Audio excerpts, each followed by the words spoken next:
আসসালামু আলাইকুম দর্শক। আজকে কথা বলবো কানাডা সম্পর্কে। অনেক দর্শক প্রশ্ন করে থাকেন কানাডার বর্তমানে রেশিও কেমন? ভিসা দিচ্ছে কিনা, ভিসা হচ্ছে কিনা বা জমা দেওয়া যাবে কিনা? কন্টিনিউ একটা প্রশ্ন করেন আপনারা, যেই প্রশ্নের কোনো ধারাবাহিকতা নেই, যেই প্রশ্নের কোনো সঠিক অথেন্টিক কোনো উত্তর নেই। তারপরও ভিডিও জুড়ে এ বিষয়ে কিছু আলোচনা করব। খুব গুরুত্বপূর্ণ ভিডিওটা হতে যাচ্ছে। তো ভিডিওটা কেউ স্কিপ করবেন না বা টেনে টেনে শুনবেন না। পুরো ভিডিওটা শুনবেন, হয়তোবা আপনাদের কোনো কাজে আসতে পারে। তো যারা আমার চ্যানেলটা এখনও সাবস্ক্রাইব করেননি, তাদেরকে অনুরোধ করব আমার চ্যানেলটা সাবস্ক্রাইব করে যাবেন।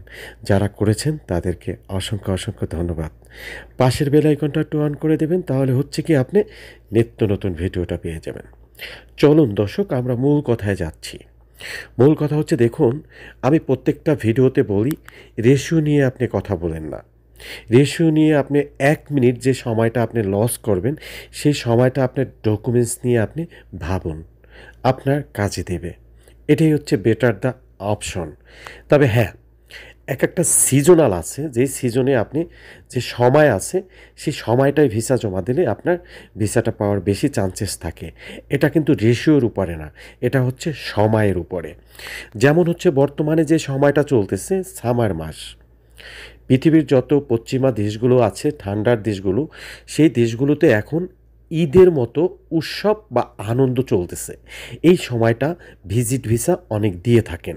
কারণ হচ্ছেন কি, তাদের সিজনাল একটা বিজনেস পারপাস হচ্ছে ট্যুরিজম ক্ষেত। এই ট্যুরিজম ক্ষেত্রে আপনার ভিসাটা দিয়ে থাকে। সেই দেশে আপনি যাবেন, ২ টাকা খরচ করবেন, সেখানে আনন্দ করবেন, আপনি হোটেলে থাকবেন, সে জায়গায় একটা কস্টিং আছে, খরচ আছে, সেটা দেশের উন্নয়নের জন্য কাজে লাগবে। সেই দেশটার বেনিফিটেড। সেই জন্য আপনাকে কিন্তু ভিসা দিয়ে থাকে। আপনার যদি অসৎ উদ্দেশ্য থাকে, সেটা আপনার ভিন্ন ক্ষেত্র। বাট যেই গভর্নমেন্ট যেই দেশের ভিসা দিচ্ছে, সে কিন্তু তার বাণিজ্যিকভাবে লাভবান হবে, সেজন্য কিন্তু আপনাকে ভিসাটা দিয়ে থাকেন। তো সেজন্য বলি, অনেক সময় আপনারা নিয়ম বা সময় অনেক সময় জানেন না। এই জন্য অসময়ে ভিসা জমা দিয়ে রিফিউজের হার বেশি হয়ে যায়, রিফিউজ খেয়ে বসে থাকেন, হতাশ হয়ে যান। আসলে আপনারা একটা সময় নির্ধারণ করে ভিসা দিবেন। দেখেন, যেই দেশে আপনি যাবেন, সেই দেশ সম্পর্কে আপনার প্রথমত জানতে হবে, সেই দেশ সম্পর্কে আপনার ধারণা থাকতে হবে। এটাই হচ্ছে মূল কথা। তো আপনারা না জেনে না বুঝে যদি অসময়ে ভিসাটা জমা দেন, তাহলে না পাওয়ারই চান্স থাকে বেশি। এখন যে সময়টা চলতেছে জুন, জুলাই, আগস্ট, এই ৩টা মাস হচ্ছে ভিজিটের মাস, ৩টা মাস হচ্ছে ট্যুরিজমের মাস। এটা আপনাদের মাথায় রাখতে হবে।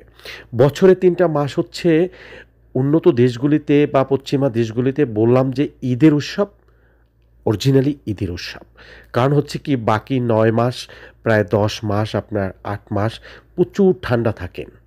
এই ঠান্ডার ভিতরে জীবন মান চলাটা বা ঘোরা, আনন্দ করাটা খুব টাফ হয়ে যায়। সেজন্য যখনই গরম চলে আসে, জুন, জুলাই, আগস্ট, সবার মনে একটা আনন্দ জেগে ওঠে। আর এই সময়টাই তারা অনেক দেশে ঘুরে বেড়ায়, ছুটে বেড়ায়, আনন্দ, উৎসব, যত অনুষ্ঠান সব কিন্তু এই সময়টায় পালন করে থাকেন। তো অনেক দিবস আছে, সেই দিবসগুলোতে এই সময়টাই কিন্তু গুরুত্বপূর্ণ সময়। তো এই সময়টা আপনারা বিভিন্ন দেশে যাওয়ার চিন্তা করবেন বা ইচ্ছা, আগ্রহ সবটাই পূরণ করবেন এই সময়টার কালা, জুন, জুলাই, আগস্ট। তো এখন যাদের ফাইল ভালো আছে, যাদের ডকুমেন্টস ভালো আছে, তারা এই মুহূর্তে কানাডার জন্য হোক বা কানাডার বাইরে কোনো দেশ চয়েস করে থাকেন, সব জায়গায় ভিসার আবেদন করতে পারেন। বা কানাডার জন্য স্পেশালি যদি আপনি কানাডাতেই মুভ করতে চান বা কানাডাতেই যেতে চান, তাহলে এই সময়টার কালা আপনার ভিসাটা জমা দেওয়াটা আমি মনে করব পসিবল বা সম্ভাবনা, ভিসা পাওয়ার সম্ভাবনা বেশি থাকবে। তবে হ্যাঁ, আপনি যদি যে মনে করেন যে ছামার মাস চলে আসে বা ঈদের মাস চলে আসে, সেজন্য আপনাকে ভিসা দিয়ে দেবে উইদাউট ডকুমেন্টসে, নো নেভার। উইদাউট ডকুমেন্টসে আপনাকে ভিসা দিবে না। আপনার যথাযথ ডকুমেন্টস লাগবে। তবে সেই আগের মতো একদম নরমালভাবে যে ডকুমেন্টস দিলেও যে ভিসা দিবে, সেটা কিন্তু না। বর্তমানে কিন্তু একটু হার্ডলি ডকুমেন্টস আপনার একদম অথেন্টিক এবং প্রপার ওয়ে থাকতে হবে। তাহলে আপনি ভিসাটা পাওয়ার চান্সেস থাকবেন এবং ভিসাটা পেতে পারেন। বিশেষ করে হচ্ছে ডকুমেন্টসে কোনো ঘাটতি রাখা যাবে না, ডকুমেন্টস কোনো কম দেওয়া যাবে না, যে রিকোয়ারমেন্টে যেগুলো আছে সেটাই আপনার দিতে হবে। তবে হ্যাঁ, দক্ষ ব্যক্তি দিয়ে ফাইলটাকে সাজানো এটাও কিন্তু একটা বুদ্ধিমানের কাজ, সেটা করবেন। যাচাই বাছাই করে কার সাথে আপনি যে লোকটা ভিসা সম্পর্কে দেখেন, আমি অনেক সময় বলে যাই ভিডিওতে, শুরু থেকেই আমাদের স্টার্টিংয়ে বলছি, অনেক অফিস বা অনেক দালাল, অনেক যারা প্রতারক চক্র আছে, ভিসা নিয়ে কিচ্ছু বুঝে না, দেশ সম্পর্কে কোনো ধারণা নেই, তারা একটা অফিস খুলে বা প্রতারণা করার জন্য একটা মানে ধান্দা খুলে বসে আছে। তাদের কাছ থেকে দূরে থাকবেন। ওই সব লোক দিয়ে ফাইল সাবমিট করালে আপনার ভিসা পাওয়ার চান্সেস থাকবে না, একদমই থাকবে না।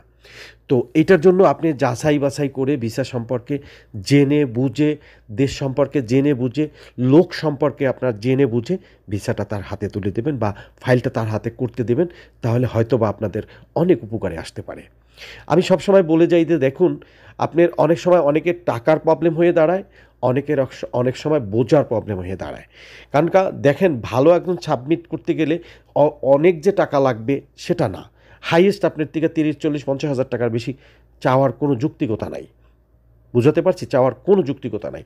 বাট আপনারা যারা লক্ষ লক্ষ টাকা খরচ করতে চান বা যারা চায়, তারা কিন্তু আসলে ভিসা যে করিয়ে দেবে এরকম কিছু না। দেখেন, ওই লোকটা নিজেই যেতে পারে না কোনো দেশে, সে আপনাকে একটা দেশে পাঠিয়ে দিচ্ছে। এটা কিন্তু অযৌক্তিক। তো এটা জানবেন যে কোনো মানুষ ভালো দক্ষ ব্যক্তি দিয়ে, হ্যাঁ, ভিসার কাজ অনেকেই ঢাকাতে জানেন, বাংলাদেশে অনেকেই জানেন, জানেন না এটা ভুল কথা, জানেন। তবে সেটা আপনারা যাচাই বাছাই করেই তারপর তার কাছে ফাইলটা দিবেন। বিশেষ করে হচ্ছে এটা। আর হচ্ছে নিজের বেলা যারা ক্লায়েন্ট আছেন, নিজের বেলা দেখেন, ব্যাংকের স্টেটমেন্টটা খুব গুরুত্বপূর্ণ বিষয়, ট্রানজিশনটাও খুব গুরুত্বপূর্ণ বিষয়, এটা মাথায় রাখবেন। আপনি যে প্রফেশনালি যে জবটা করেন সেটার যে ডকুমেন্টস, সেটাও কিন্তু গুরুত্বপূর্ণ। যদি আপনি বিজনেস করে থাকেন তাহলে আপনার কাছে ট্রেড লাইসেন্সটা আপনার গুরুত্বপূর্ণ।